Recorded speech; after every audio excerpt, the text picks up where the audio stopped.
Hi, my name's Gavin Robertson. I'm from Oxfordshire. Our main breed is Petit Basset Griffon Vendeen, and this is an example of the breed. This is a 4-year-old dog called Sherbet. I've been involved with the breed for the last 25 years, and we show them. Obviously, we occasionally breed them as well, but obviously they're a family pet with our children. I judge them all around the world. I'm also the chairman of the Petit Basset or the Basset Griffon Vendeen Club. It's a long-winded name of this breed. Petite means small. Basset means low to the ground. It doesn't mean that this breed should be like a hairy Basset, which is much longer and heavier. Basset just means low to the ground. And Griffon means rough-coated. So because the name of the breed has a description of the coat, it is important that this breed does have a good harsh coat, which again should be low maintenance because a hard coat doesn't grow profusely and it also doesn't tangle up like a soft coated breed. So texture is quite important. And Vendeen is basically the region of France where the breed originated from, which is the western part of France, which is a very rugged, rough sort of terrain. Again, being a little French hunting hound, they needed this harsh coat for protection if they were going through undergrowth and etc. So there's quite a long name to the breed, but it all has parts that describe what the breed is like. They are a sturdy dog. They're not a toy dog by any stretch, and they're certainly not a hyper working dog. The height they can go up to 15 inches to the shoulder, but they're a solid dog. I know Sherbet's sitting on my lap right now and she's quite content, but they're a busy little dog. They enjoy being outside. They like sitting at this, but they prefer to be outside mingling around and doing stuff. The standard says that any recognised hound colour is acceptable, so the white must be the base colour. And Sherbet's an orange and white. They come in lemon and whites, but predominantly you'll see them as a tricolour, which is basically a black, brown and white. There's no preferences or anything, it's as they are. The only thing they must have, being white as base colour, is they should have white tip to the base of their tail, which she does. All they must have that. That's coming back from hunting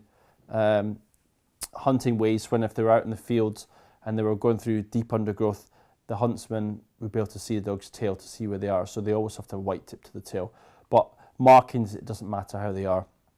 The colour does change quite dramatically, to be fair. They're born quite dark and then they lighten off. This actually is a relatively new breed. This is the Petit Basset Griffon Vendeen, and there's also the Grand Basset Griffon Vendeen. And whilst they have very similar traits in many ways, they are quite different. They're a busy, more active dog than the Grand. They both do the same amount of exercise when they get going, but the easiest way to put it in context is if there's something going on over this direction, a Petit's natural instinct would be just to go straight in and find out what's going on, whereas a Grand would stand and observe to work out whether it's worthwhile doing it, and then we'll go in and do it. So the Grand in some ways is actually probably a little bit more sensible. It thinks first and then often it trails, whereas a Petit thinks, oh no, I'll just go and investigate straight away, and if it's a waste of cause, then they'll come back. So they're a little bit more busier, but it's basically the breed from the early 80s. You could still have a Petit and a Grand in the same litter. So they are a newish breed. So the Petit, I say it's a smaller dog. The Grand is a much more elongated, and it's a heavier dog. You know, should you have a Grand in one lead and one hand and a Petit in the other on a lead, and shut your eyes and somebody calls them, there's absolutely no question you would know what you've got on each lead. You know, these are a breed that you can pick up under your arm. They're a compact little dog, whereas a Grand you wouldn't be able to pick up under one arm. You could manage two arms, but they are a firmer, solid. They are basically a large dog on shortened legs, whereas this is a smaller, compact dog. Whilst height-wise, the higher end of the height limit of this breed could be the lower end height limit of a Grand. It's the length that makes the difference.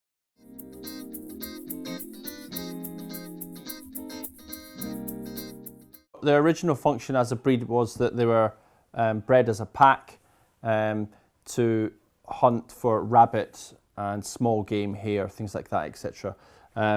So whilst they are used to working as a group, they don't necessarily need to be as a group. There's many dogs that live on their own and they're quite happy, but that is one of the advantages. They do get on well with other dogs.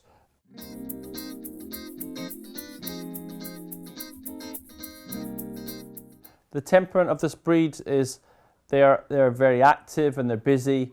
They have got a nice nature to them. You know, you can, within reason, do anything you like to them, and they're good with kids, and they have a very easygoing temperament.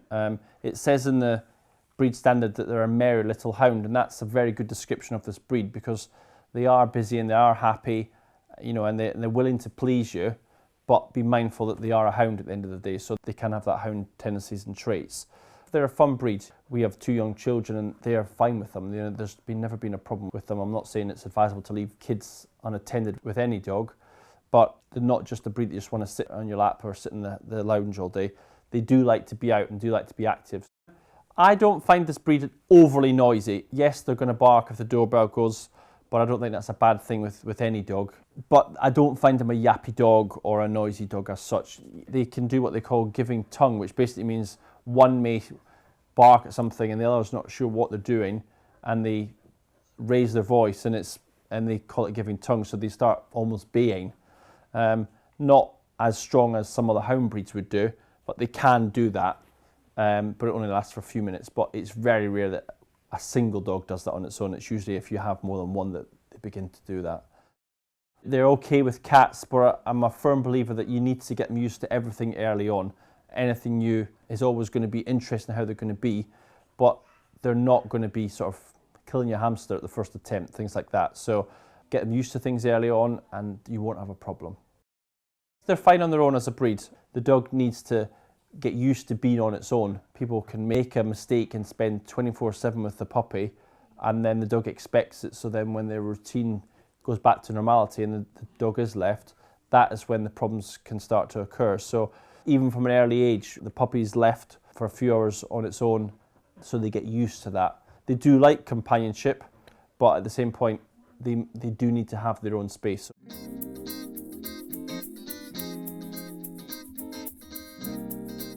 They do need a fair amount of exercise. They are the sort of breed that should you want to do a 10-mile jaunt on a Saturday or a Sunday, they will do that. Or should you just wish to go to the shop and back or around the park, they're quite happy with that. They're not going to be demanding to do that 10-mile jaunt every single day. They're quite adaptable, to be honest. Being a hound, they have a tendency to not be great off the lead. People have to put the work in very early on if they do decide they wish to be off the lead. I let my dogs off, and a lot of other people do, and they're okay, but you just have to be mindful that they're not going to come back every single time you call them.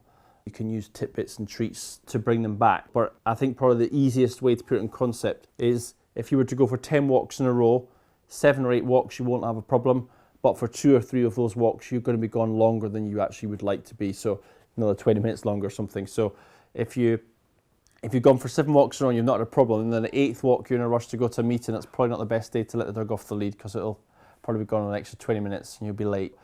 If you do have friends who have got another dog that's good off the lead and comes back, then being a pack dog, their natural instinct is to follow, and that's a perfect training tool. They will come back with that other dog. I don't find them jumpers, being relatively short-legged, but if there's a gap in the fence, they'll definitely find it and go through it. So you need to make sure you've got a secure garden.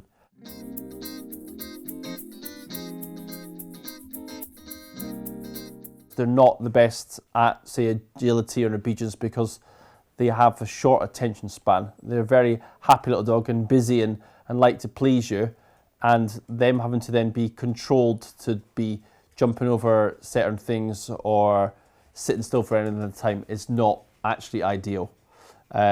People have tried it, but it isn't a breed like a collie that is tuned in to be like that. They're actually highly intelligent. They're quite quick learners. They are food orientated. That is a helpful tool to train them to do various things. A strict diet is very important. They're not going to rip the kitchen apart to get to food, but if you leave food out, there's no question they will eat it for sure, and before you know it, sherbet will be twice as wide as she is long. They're quite clued in, and they're certainly not stupid by any stretch, but please be mindful that they're not the most obedient breed in the world. That is almost part of their character and charm, that they can have that sort of cheeky devilment streak about them. So whilst you think you put a lot of work in and you've got them perfect, there is going to be that odd occasion when they'll just laugh at you and just do the opposite of what you asked.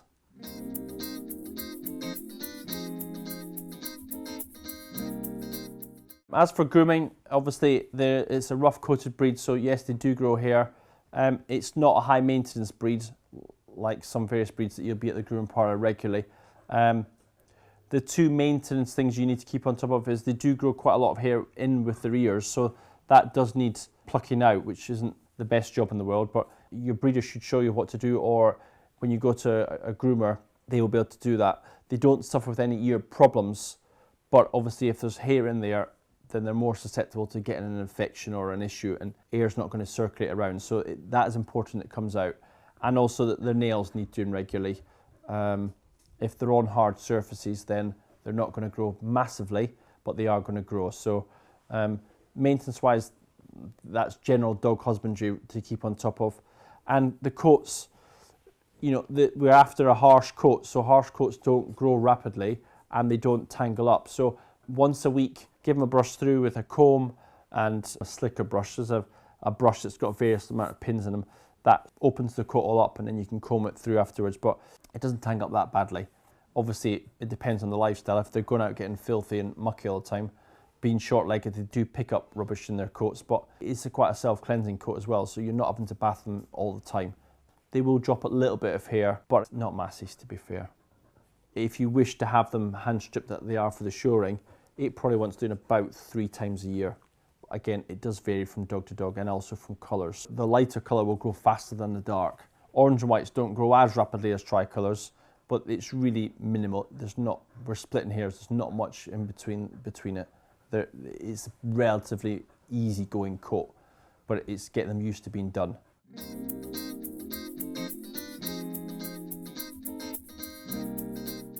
They are predominantly a healthy breed. We do have a couple of statuses within the breed which we are doing some work on. There's been the odd case of epilepsy in the breed, idiopathic epilepsy, but again, it's minimal how many dogs there are of that. We're getting samples taken for the Animal Health Trust to try and find the DNA marker for this. It's a slow process because we don't have that many affected dogs and there's no mode of inheritance from it. So there is no one particular line that's got it. And obviously anybody who has bred a puppy that has later got epilepsy, they don't redo that breeding, things like that. So in that respect, they are healthy. And the other health condition that we are aware of within the breed is a very rare form of glaucoma, and it's actually called primary open angle glaucoma. Now the downside with this eye disorder is it's not prominent until the age from about 3 onwards. So all parents are eye tested before the bitch has puppies or the dog is used at stud. So all the adults are being tested and they're all fine. And what we do now is we recommend that when people come for a puppy, that in the puppy contract that they have, that between the age of 2 and 3 the dog goes for a one-off eye test with a special ophthalmologist to measure the angle of the eye and just to check the pressure and check everything's all right. Again, it's fractional within the breed. There's only a small amount of cases within the breed, and we're doing extensive work with the Animal Health Trust again to eradicate the problem, to find a DNA marker for it. So we're actually very close to doing that with the help of the breed around the world. But in 2012, I think we had maybe 15 dogs that are affected with it. So it's small, but as a breed, we're not a huge numerical breed. We are trying to do our very best to keep on top of the situation, not let it escalate to be a problem. So one thing I would strongly recommend, make sure that you see the parents' eye certificates when you go to see the puppies. If they've not had an eye certificate, then my honest opinion is don't buy the puppy, because there's no reason to not have it health checked, and it's quite cheap and it's easy to do. There's no excuse in this day and age. You know, you must get the dog's health checked, and an eye test it takes a few minutes. I think advice-wise, if somebody wishes to have this breed, find a breeder that you're comfortable with and happy with. Go and see them. Go and meet their adult dogs.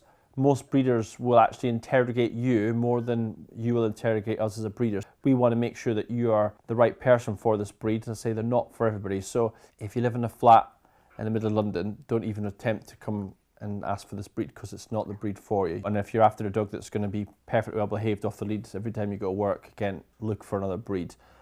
Everybody that's had the breed gives them lots of pleasure and fun, and always say they'd never be without one once they've known the breed.